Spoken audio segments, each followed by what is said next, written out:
सरकारी कोठार रंग बदलाइवाई सरकार नहीं निष्पत्ति को नहीं तेजी राजनीति एणिकी सरकारी कोठार बाहर पट रंग कमला और नाली बॉर्डर हेबो बोली विज्ञप्ति प्रकाश पाई जहां समालोचना करिछि बीजेडी। रंग बदलिले सरकार को चरित्र बदलिबो नाही बोली कटाक्ष करिछि बीजेडी। सुशासन देले लोके भल पाइबे, रंग बदलैले नुहे। अजथा अर्थ खर्च करुछंती केंद्र और राज्य सरकार। बीजेडी को जवाब देइछंती पूर्त मंत्री पृथ्वीराज हरिचंदन।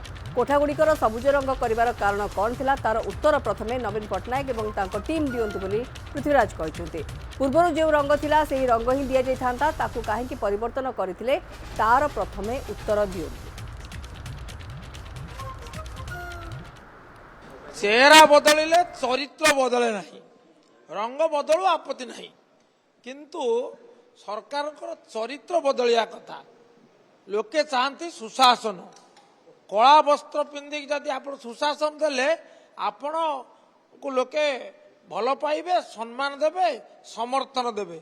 किंतु शुभ्र वस्त्र पिंधि जदि आपण कुशासन नेतृत्व नेबे ताहले लोके आपण को ग्रहण करिवे नाही। रंग बदलू ता सहित लोकाभिमुखी शासन हो, संवेदनशील सरकार हो, एटा लोके आशा करते। से रंगटा को तो प्रथम सी बदलते से तार उत्तर दिंतु कहीं बदलते कथा से रंग बदलार कथा नुहे। जे स्पष्ट भाव में सरकारी कोठागुड़िकर जो रंग थिला आगुरी जितेबाला एवं पुणी प्रतिवर्ष वर्षा दिन पर प्रायतः बिल्डिंग गुड़ाकर रिपेयरिंग मेंटेनेंस आवश्यकता हुए से आउ थे रंग करने को पड़े।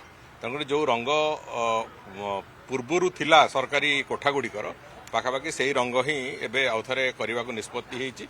तेणुक जितेबाला रिपेयरिंग मेंटेनेंस होगी आउ थे पुणी रंग हम से निश्चित भाव से कोठागुड़िकर रंग पुराणा रंग को पुणी फेरी आसो। तो सबुज रंग कर कारण कौन थी से कथार उत्तर आग नवीन बाबू टीम दिंतु।